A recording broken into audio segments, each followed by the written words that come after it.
Hidapar gençliği oldu. Sal khayre be inşallah. Selamat ya khayre de. Selamun aleyküm. Aleykümselam. Berat Kandil'e mübarek abi. İkrama Hidapar bir gençlik ev. Berat Kandil'e mübarek.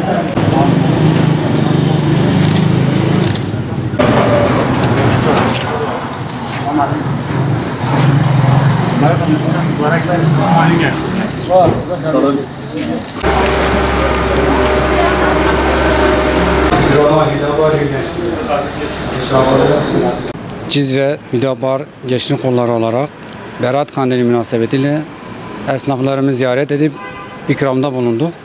Bu vesileyle İslam aleminin mübarek Berat Kandili hayırlara, huzura, barışa vesile olsun inşallah.